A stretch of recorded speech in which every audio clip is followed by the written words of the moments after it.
Assalamualaikum warahmatullahi wabarakatuh. Di sini kami dari kelas HTN 5C yang beranggotakan saya sendiri, Tata Ayu Darmarini, Saya Danisa Putri Anjani. Saya Rafiatul Umayyah. Saya Rina Kurniawati. Saya Ulum Hafsah. Di sini kami akan mempresentasikan naskah akademik rancangan undang-undang tentang perubahan atas Undang-Undang Nomor 7 Tahun 2017 tentang Presidensial Threshold. Untuk pembahasan yang pertama akan dijelaskan oleh Saudari Danisa. Baik, yang pertama saya akan menjelaskan tentang kajian teoritis dan praktek empiris.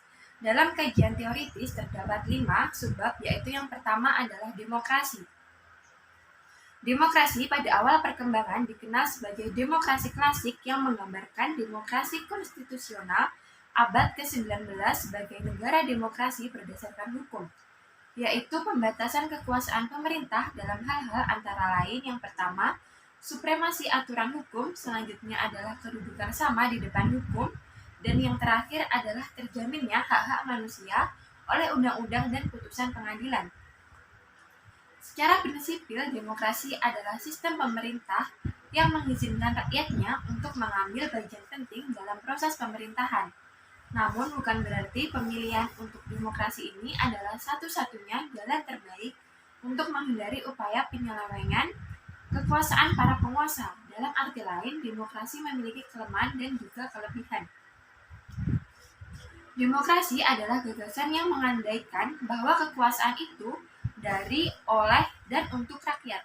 Dalam definisi yang lebih partisipatif, demokrasi itu bahkan dijuluki sebagai konsep kekuasaan dari, oleh, untuk, dan bersama rakyat.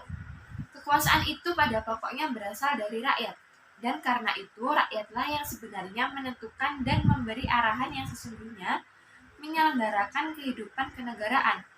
Keseluruhan sistem penyelenggaraan negara itu pada dasarnya juga diperuntukkan untuk seluruh rakyat itu sendiri. Bahkan negara yang baik diidealkan pula agar diselenggarakan bersama-sama dengan rakyat, dalam artian dengan melibatkan masyarakat dalam arti seluas-luasnya.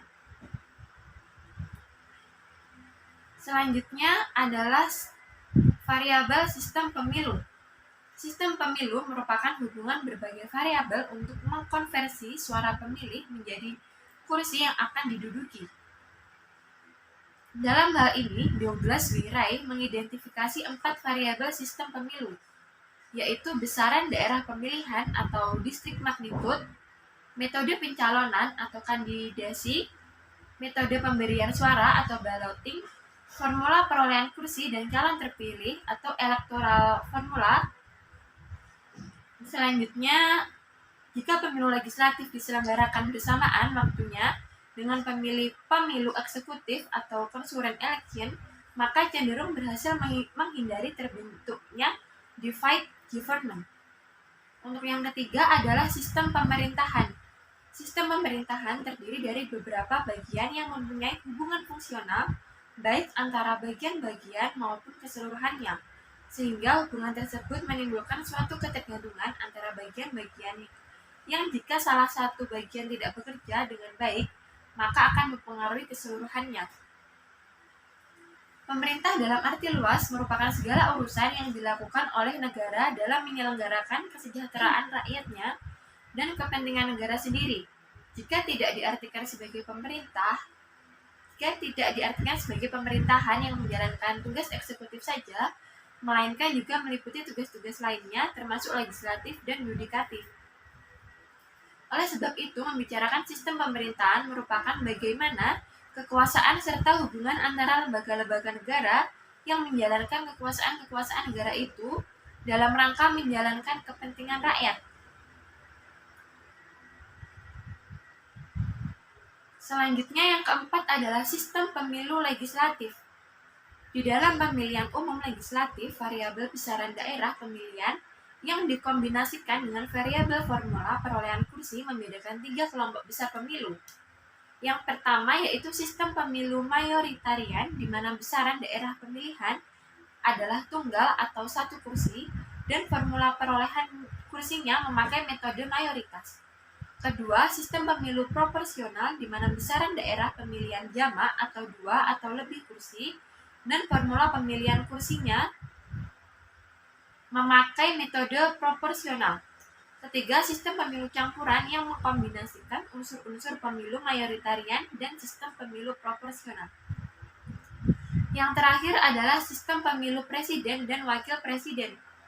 Dari semua penyelenggara negara yang dipilih melalui pemilu, hanya sistem pemilu presiden dan wakil presiden saja yang sudah diatur secara lengkap dalam UUD 1945 pasal 6A ayat UUD 1945 berbunyi, pasangan calon presiden dan wakil presiden diusulkan oleh partai politik atau gabungan partai politik peserta pemilihan umum sebelum pelaksana pemilihan umum.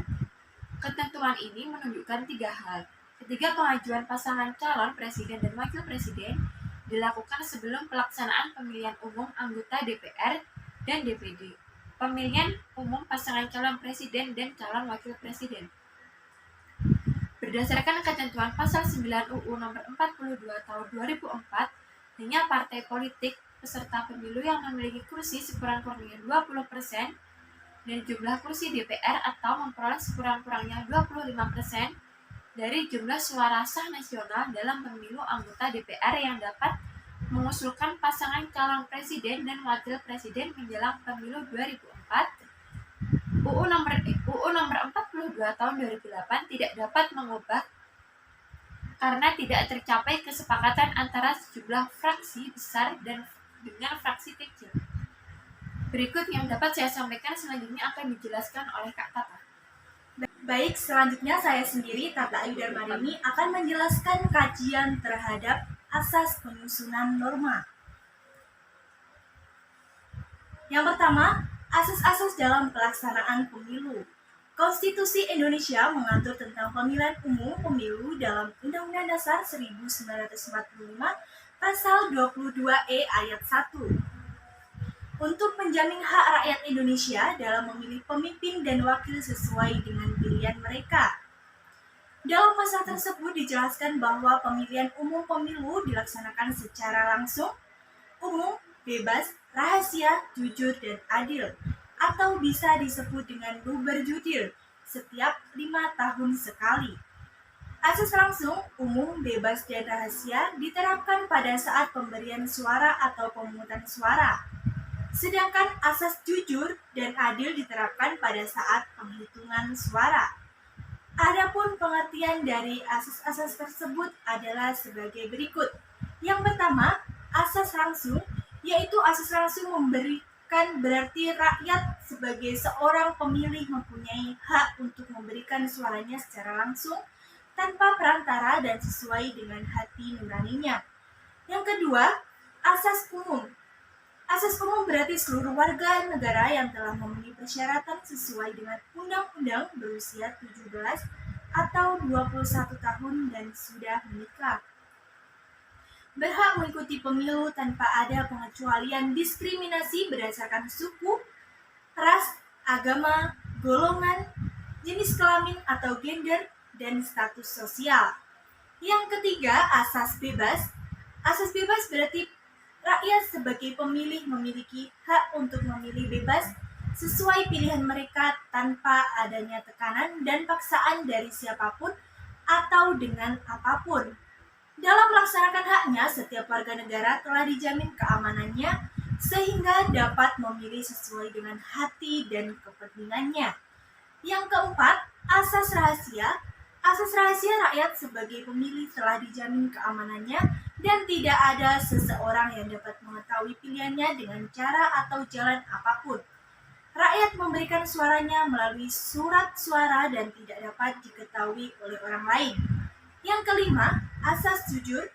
Asas jujur memiliki arti bahwa dalam pelaksanaan pemilu, setiap penyelenggara pemilu, aparat pemerintah, pengawas pemilu, peserta pemilu, pemantau pemilu, pemilih pemilu, serta seluruh pihak yang terkait harus bersikap dan bertindak jujur sesuai dengan peraturan perundang-undangan yang ada. Yang keenam, asas adil. Asas adil memiliki arti bahwa dalam pelaksanaan pemilu, Setiap pemilih dan peserta pemilu mendapatkan perlakuan yang sama dan bebas dari kecurangan dari pihak manapun. Dan selanjutnya akan menjelaskan tentang yang kedua, asas-asas penyelenggaraan pemilu. Penyelenggara pemilu dalam menjalankan tugas dan fungsinya berpedoman pada asas-asas penyelenggaraan pemilu, yaitu sebagai berikut. A. Mandiri. B. Jujur. C. Adil. D. Kepastian hukum. E. Tertib. F. Kepentingan umum. G. Keterbukaan. H.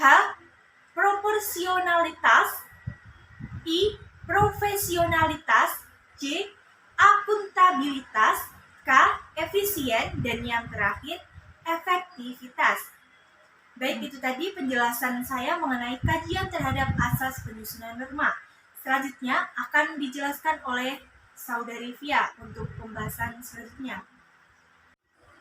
Baik, selanjutnya saya akan menjelaskan tentang kajian terhadap praktik penyelenggaraan. Yang pertama, sistem pemilihan legislatif. Sistem pemilihan anggota DPR dan DPRD dalam pelaksanaan pemilu DPR dan DPRD pada tahun 2014, pemilihan dilakukan dengan menggunakan sistem proporsional terbuka. Setiap pemilih akan menerima surat suara yang berisi semua partai dan calon anggota legislatif yang telah mencalonkan diri dalam daerah pemilihan di mana pemilih tersebut berada. Pemilih dapat memilih calon dengan cara mencoblos nama calon anggota legislatif atau gambar partai politik yang akan dipilih, atau dengan cara mencoblos keduanya. Sehingga jika pemilih melubangi keduanya gambar, partai yang dilubangi haruslah partai yang mengusung kandidat yang dilubangi. Jika tidak demikian, maka surat suara tersebut akan dianggap tidak sah. Sebagai calon anggota legislatif terpilih didasarkan pada mekanisme perolehan suara terbanyak di masing-masing dapil.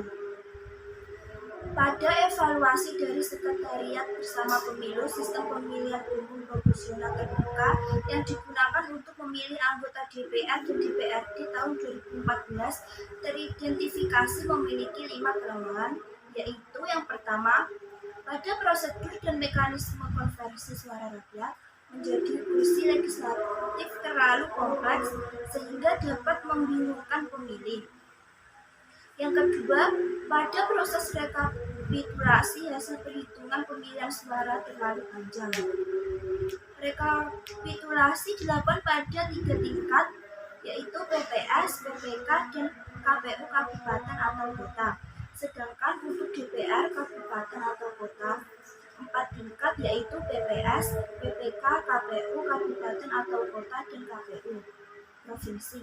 Untuk DPRD Provinsi dan 5 tingkat, yaitu PPS, PPK, KPU Kabupaten atau Kota, KPU Provinsi, dan KPU untuk DPRD.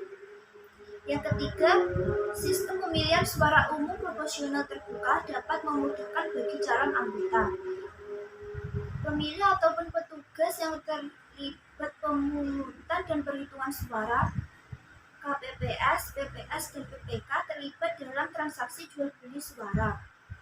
Untuk mendapatkan kursi legislatif, calon tidak perlu mencapai mayoritas ataupun BPP, melainkan cukup dengan mencapai jumlah suara lebih banyak daripada jumlah suara masing-masing calon lain dari partai yang sama dan dapil yang sama. Yang keempat, dari segi instrumen demokratisasi, sistem pemilihan umum proporsional terbuka lebih mengandung 6 kontradiksi antara unsur pemilihan umum, yaitu yang pertama, dalam satu pihak besaran daerah pemilihan atau dapil, para anggota DPR termasuk kategori dapil berwakil banyak medium karena 70 dari 77 daerah pemilih mendapat alokasi kursi sebanyak 6-10 kursi. Yang kedua, dapil berwakil banyak medium dimaksud untuk membentuk sistem perwakilan politik yang lebih dapat menjamin derajat keterwakilan penduduk yang lebih memadai. Yang ketiga, proses pencalonan menggunakan sistem daftar calon yang ditetapkan oleh partai yang sebagai peserta pemilu, akan tetapi calon yang terpilih ditetapkan ditetapkan berdasarkan urutan suara terbanyak. Yang keempat, dapat meningkatkan keterwajiban perempuan di DPR. Partai politik diharuskan tidak hanya mencalonkan sekurang-kurangnya 30% perempuan di setiap daerah pemilihan. Akan tetapi kebijakan kuota calon dan kuota nomor urut kecil bagi perempuan secara faktual yuridis menjadi batal dengan sendirinya. Yang kelima, Undang-Undang Negara Republik Indonesia pada tahun 1945 menugaskan partai politik sebagai peserta pemilu anggota DPR dan DPRD. Akan tetapi suara yang diberikan pemilih kepada peserta pemilu tersebut dipandang lebih rendah karena hanya mempengaruhi perolehan kursi partai daripada suara yang diberikan kepada calon yang menentukan tidak hanya perolehan kursi partai akan tetapi juga calon yang terpilih. Yang keenam, untuk mengurangi jumlah di partai di DPR diterapkan ambang batas 3,5%. Tetapi pada saat yang sama Undang-Undang Pemilu juga mengadopsi 3 unsur sistem pemilihan umum yang justru berakibat memudahkan partai politik mendapatkan kursi.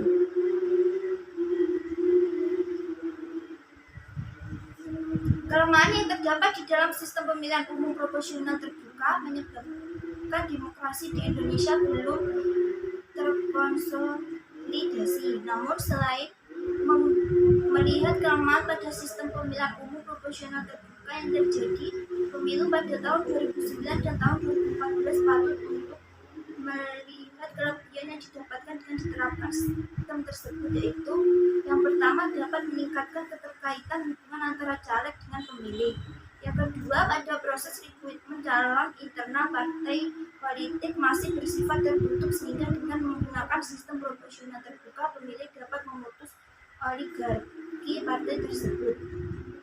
Yang ketiga, bagi partai caleg perempuan sistem proporsional terbuka dapat memberikan pembelajaran mengenai bagaimana cara berkompetisi di dalam pemilu. Yang keempat, dengan sistem proporsional terbuka partai politik dituntut untuk melakukan rekrutmen calon secara demokratis. Yang kelima, dapat mengubah sistem pemilu proporsional dapat terbuka menjadi sistem proporsional daftar tertutup. Dapat mengubah sistem pemilu proporsional daftar terbuka menjadi sistem proporsional daftar tertutup. Tidak hanya untuk memperkuat dan menyuburkan kembali oligarki partai, tetapi juga untuk menghilangkan partisipasi politik berkualitas yang mulai tumbuh di masyarakat. Yang B yaitu sistem pemilihan anggota DPD. Pada alokasi yang terdapat di kursi DPD kepada setiap provinsi dilakukan berdasarkan prinsip antar dua daerah provinsi. Oleh sebab itu, setiap provinsi mendapatkan alokasi kursi dalam jumlah yang sama, yaitu 4 kursi. Pada pasal 5 ayat 2 Undang-Undang Nomor 8 Tahun 2012 menyebutkan sistem pemilihan anggota DPD sebagai sistem distrik yang berwakil banyak. Yang kedua yaitu ambang batas parlemen. Pada ambang batas parlemen diatur pada pasal 208 Undang-Undang Nomor 8 Tahun 2012 yang menentukan bahwa partai politik peserta pemilu harus memenuhi ambang batas perolehan suara yang sekurang-kurangnya 3,5% dari jumlah suara yang sah secara nasional untuk dikeluarkan dalam penentuan perolehan kursi anggota DPR, DPRD provinsi, dan DPRD kabupaten atau kota. Yang ketiga, sistem pemilihan presiden dan wakil presiden.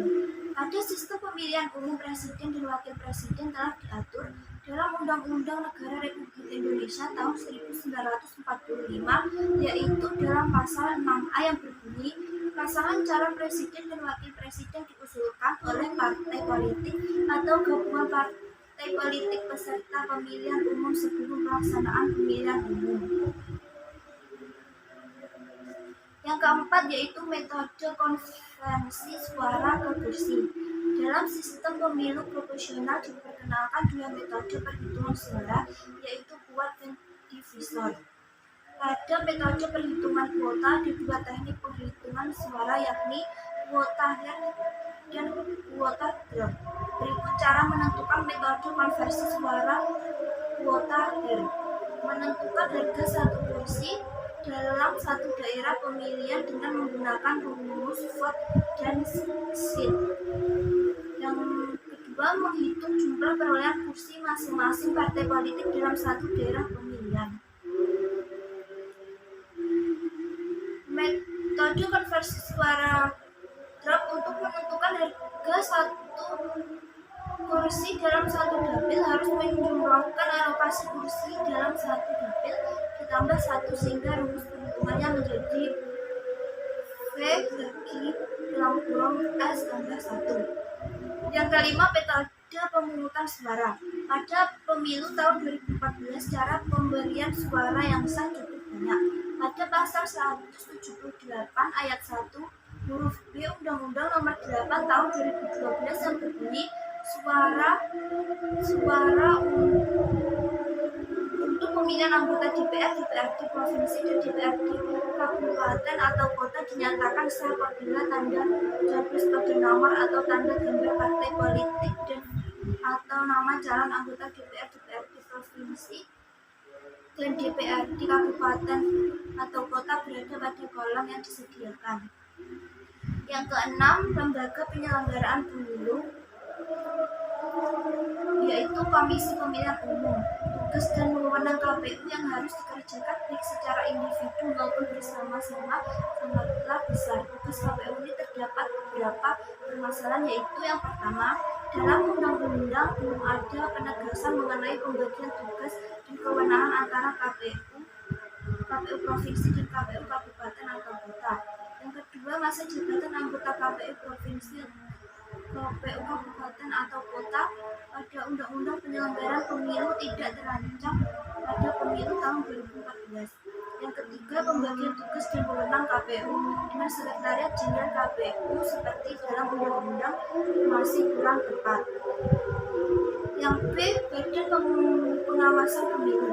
Badan Pengawasan Pemilu memiliki 4 tugas. Yang pertama, mengawasi seluruh jalannya pemilu sebagai mekanisme pencegahan kecurangan.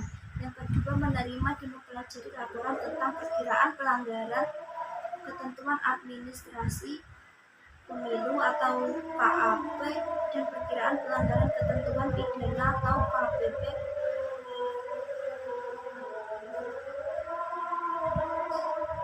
Yang ketiga, menyelesaikan sengketa administrasi pemilu baik yang bersifat final maupun belum. Yang keempat, menyelesaikan sengketa antara peserta pemilu. Yang C yaitu Dewan Kehormatan Penyelenggara Pemilu. Beberapa masalah ditentukan dalam pelaksanaan tugas dan wewenang DKPP. Yang ketujuh, tahapan penyelenggaraan pemilu. Menurut Undang-Undang Nomor 42 Tahun 2008, tahapan penyelenggaraan pemilu presiden dan wakil presiden adalah sebagai berikut. Yang A, penyusunan daftar pemilih. Yang B, pendaftaran bakal pasangan calon. Yang C, penetapan pasangan calon. Yang D, masa kampanye. E, masa tenang. F, pemungutan dan penghitungan suara. G, penetapan hasil pemilu presiden dan wakil presiden. H, pengucapan sumpah janji presiden dan wakil presiden. Yang kedelapan, kajian implikasi penerapan sistem baru. Pemilu serentak atau conjoint election secara sederhana dapat diartikan sebagai sistem pemilu yang melangsungkan beberapa pemilihan pada satu waktu secara serentak.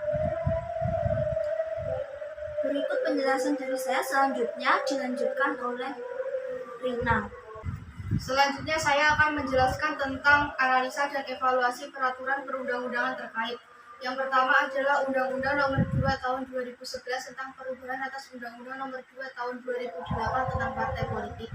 Pengertian dari undang-undang yang dimaksud dengan partai politik menurut pasal 1 adalah organisasi yang bersifat nasional dan dibentuk oleh sekelompok warga negara Indonesia secara sukarela atas dasar kesamaan kehendak cita-cita untuk memperjuangkan dan membela kepentingan politik anggota masyarakat bangsa dan negara, serta memelihara keutuhan negara kesatuan Republik Indonesia berdasarkan Pancasila dan Undang-Undang Dasar Negara Republik Indonesia tahun 1945. Yang kedua adalah Undang-Undang Nomor 17 Tahun 2014 tentang Majelis Permusyawaratan Rakyat, Dewan Perwakilan Rakyat, Dewan Perwakilan Daerah, dan Dewan Perwakilan Rakyat Daerah. Pasca perubahan Undang-Undang Dasar Negara Republik Indonesia tahun 1945, sistem ketatanegaraan Indonesia terdapat banyak perubahan termasuk lembaga permusyawaratan atau perwakilan, yaitu Majelis Permusyawaratan Rakyat, Dewan Perwakilan Rakyat, Dewan Perwakilan Daerah, dan Dewan Perwakilan Rakyat Daerah. Kemudian yang ketiga adalah Undang-Undang tentang Pemilihan Gubernur, Bupati, dan Wali Kota.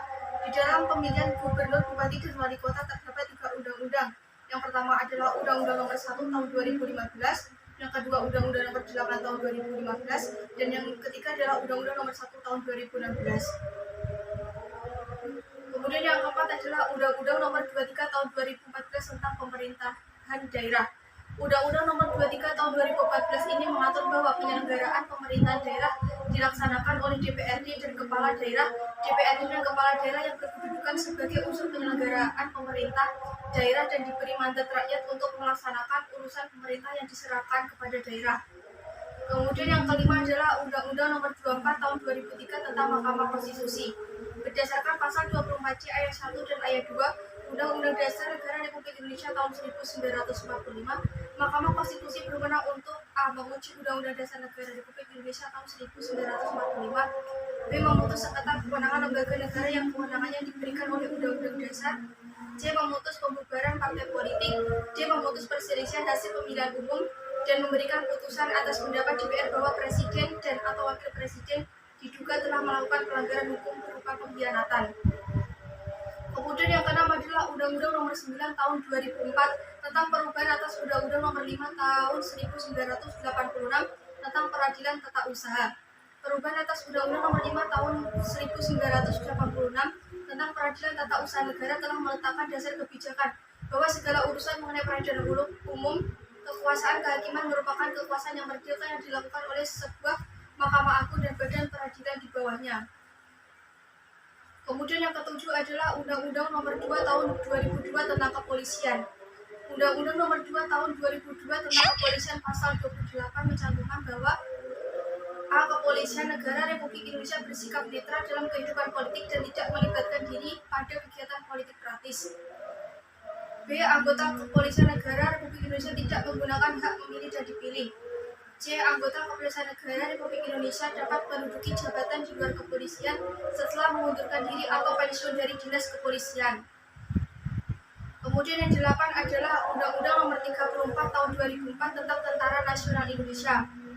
Undang-Undang Nomor 34 Tahun 2004 tentang TNI pasal 39 menyatakan bahwa prajurit dilarang terlibat dalam A. Kegiatan menjadi anggota partai politik, B. Kegiatan politik praktis, C. Kegiatan bisnis, dan D. Kegiatan untuk dipilih menjadi anggota legislatif dalam pemilihan umum dan jabatan politis lainnya. 9. Undang-Undang Nomor 5 Tahun 2014 tentang Aparatur Sipil Negara.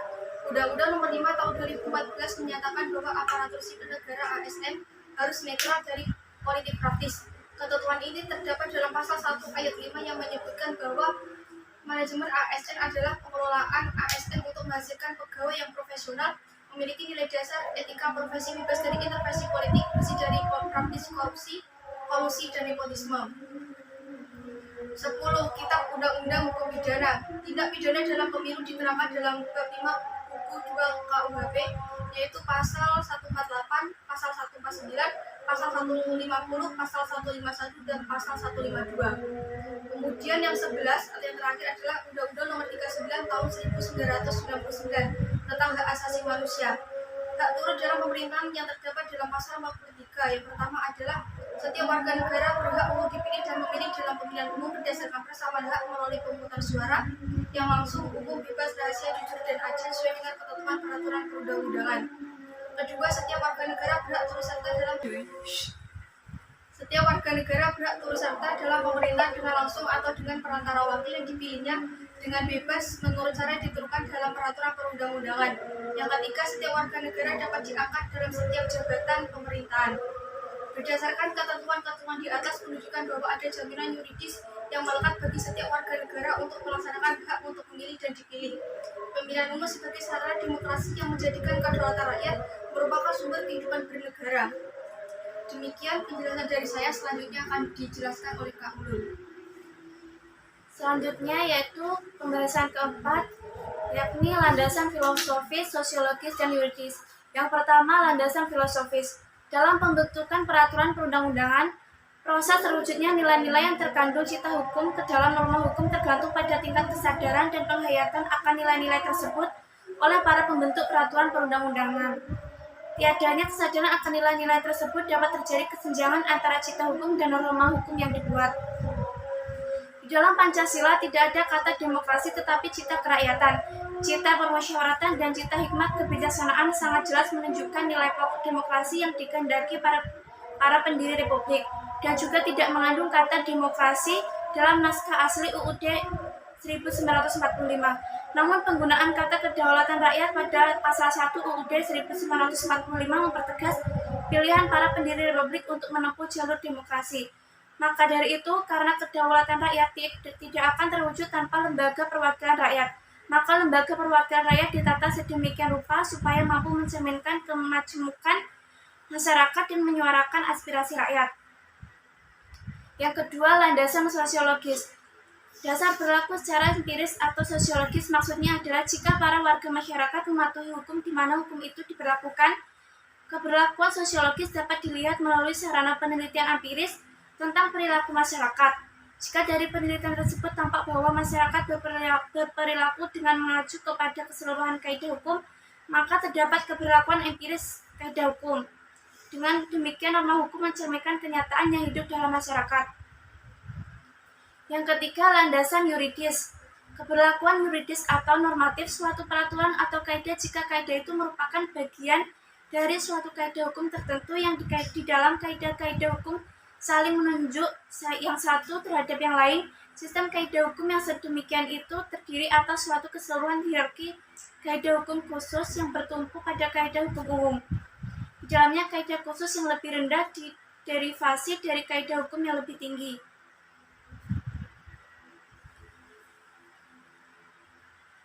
Selanjutnya pembahasan yang terakhir, jangkauan, arah pengaturan, dan ruang lingkup materi muatan undang-undang. Yang pertama, sasaran. Sasaran yang akan diwujudkan dari peraturan penyelenggaraan pemilu serentak. Dan yang kedua, arah dan jangkauan. Dalam pengaturan pemilu ini kami menggunakan pendekatan filosofis, sosiologis, dan yuridis. Atas pengaturan pemilu bertujuan untuk memilih anggota dewan baik DPR, DPD, DPRD, dan pemilihan presiden dan wakil presiden. Selain itu, pengaturan di dalamnya juga termasuk ketentuan mengenai pemilih sebagai rakyat yang mempunyai hak suara dan menentukan pilihannya. Yang ketiga, ruang lingkup materi muatan rancangan undang-undang. Dalam ruang lingkup materi muatan rancangan undang-undang terdapat subbab. Yang pertama, ketentuan umum, dan yang kedua, materi pokok yang diatur. Materi pokok yang diatur yaitu pemilihan umum serentak. Pemilihan umum serentak pemilu serentak secara sederhana dapat didefinisikan sebagai sistem pemilu yang melangsungkan beberapa pemilihan pada satu waktu secara bersamaan. Penyelenggaraan pemilu serentak, pemilu presiden dan wakil presiden, pemilu anggota DPR dan DPD terpisah sekitar 24-30 bulan dari waktu penyelenggaraan pemilu lokal, yaitu pemilu kepala dan wakil kepala daerah, kepala anggota DPRD, yang juga konkuren diperkirakan akan menghasilkan sejumlah konsekuensi politik yang positif tidak hanya bagi efektivitas pemerintahan presidensial dan pemerintahan daerah, tetapi juga konsolidasi demokrasi Indonesia melalui keserentakan pemilu nasional yang terpisah dari pemilu lokal. Diharapkan tidak hanya tercapai tujuan efisiensi anggaran dan waktu, tetapi juga dapat diwujudkannya beberapa perubahan. Di antara beberapa perubahan yang diatur dalam pengaturan ini yaitu yang pertama, peningkatan efektivitas pemerintahan karena diasumsikan pemerintahan yang dihasilkan melalui pemilu serentak presiden dan legislatif lebih stabil sebagai akibat. Di antara beberapa perubahan yang diatur dalam pengaturan ini yaitu yang pertama, peningkatan efektivitas pemerintahan karena diasumsikan pemerintahan yang dihasilkan melalui pemilu serentak presiden dan legislatif lebih stabil sebagai akibat kotel efek, yakni keterpilihan calon presiden yang dari parpol atau koalisi parpol tertentu akan mempengaruhi keterpilihan anggota legislatif dari parpol atau koalisi parpol tertentu pula. Yang kedua, pembentukan koalisi politik yang mau tidak mau harus dilakukan sebelum pemilu legislatif diharapkan dapat memaksa parpol mengubah orientasi koalisi dari yang bersifat jangka pendek dan cenderung oportunistik menjadi koalisi berbasis kesamaan ideologi, visi, dan platform politik. Yang ketiga, pemisahan pemilu nasional serentak dan pemilu lokal serentak diharapkan berdampak positif. Yang keempat, diharapkan terjadi penyederhanaan sistem kepartaian menuju sistem multipartai sederhana moderat. Yang kelima, pemilu serentak nasional yang terpisah dari pemilu serentak lokal diharapkan dapat mengurangi potensi politik transaksional sebagai akibat melembaganya oportunisme politik seperti berlangsung selama ini. Yang terakhir, pemilu serentak nasional yang dipisahkan dari pemilu serentak lokal diharapkan dapat meningkatkan kualitas hasil pilihan masyarakat karena perhatian pemilih tidak harus terpecah pada pilihan yang terlampau banyak sekaligus di saat yang sangat terbatas dalam bilik suara. Sekian pembahasan dari saya. Selanjutnya saya kembalikan kepada moderator. Baik, dari sekian banyak penjelasan itu tadi, jadi kesimpulan naskah akademik dari kelompok kami adalah dengan diadakannya pemilu serentak pada tahun 2019, maka tahapan di masing-masing pemilu akan dilakukan secara bersama. Tahapan keseluruhan antara pemilu anggota DPR, DPD, DPRD, dan pemilu presiden dan wakil presiden merupakan satu proses. Tidak sulit untuk menggabungkan kedua proses tersebut, namun tahapan pemilu anggota DPR, DPD, dan DPRD tidak mungkin sama keseluruhannya dengan tahapan pemilu presiden dan wakil presiden. Contohnya, besaran dapil pemilu presiden dan wakil presiden hanya satu pasangan untuk seluruh wilayah NKRI sebagai satu kesatuan daerah pemilihan, sedangkan besaran dapil pemilu anggota DPR, DPD, dan DPRD adalah berwakil banyak, masing-masing 3-10 untuk DPR, 4 kursi untuk DPD, dan 3-12 kursi untuk DPRD. Oleh karena itu, tidak ada proses alokasi kursi dan penetapan daerah pemilihan pada pemilu presiden dan wakil presiden. Diharapkan melalui keserentakan pemilu nasional yang terpisah dari pemilu lokal, tidak hanya tercapai tujuan tepat dengan anggaran dan waktu, tetapi juga dapat diwujudkan beberapa perubahan sekaligus. Diharapkan melalui keserentakan pemilu nasional yang terpisah dari pemilu lokal, tidak hanya tercapai tujuan tepat dengan anggaran dan waktu, tetapi juga dapat diwujudkan beberapa perubahan sekaligus. Pelaksanaan secara bersama ini harus memperhatikan secara cermat waktu pelaksanaan kampanye antara pemilu anggota DPR, DPD, dan DPRD, dan pemilu presiden dan wakil presiden. Secara teknis akan didapati berbagai masalah di lapangan apabila tidak dijalankan dengan cermat dari awal pelaksanaan kedua kampanye tersebut. Pelaksanaan kampanye pada pemilu bersama ini terdapat dua pilihan kebijakan. Kebijakan pertama adalah kampanye pemilu anggota DPR dan DPD dan DPRD dan kampanye presiden dan wakil presiden dilaksanakan secara bersama. KPU harus melakukan pemilihan secara ketat pelaksanaan kampanye dan tim kampanye pemilu presiden atau wakil presiden pada pemilihan tersebut, terutama dalam hal pengawasan kecurangan pemilu, apakah dilakukan oleh pelaksana kampanye dan tim kampanye pemilu presiden dan wakil presiden. Kebijakan kedua adalah kampanye pemilu anggota DPR, DPD, dan DPRD, dan kampanye pemilu presiden dan wakil presiden dilaksanakan secara terpisah. Pengaturan wilayah pada saat kampanye dilakukan oleh KPU bersinkronisasi dengan Pemda. Rekomendasi dari dipisahkannya kampanye pemilu tersebut adalah waktu proses kampanye lebih lama daripada dilakukan secara bersama, namun lebih dengan pengawasan yang lebih mudah. Itu tadi penjelasan naskah akademik dari kelompok kami dengan judul Rancangan Undang-Undang tentang Perubahan atas Undang-Undang Nomor 7 Tahun 2017 tentang Presidensial Threshold. Mohon maaf kelompok kami apabila menjelaskan salah materi atau salah pengucapan. Mohon maaf yang sebesar-besarnya. Wassalamualaikum warahmatullahi wabarakatuh.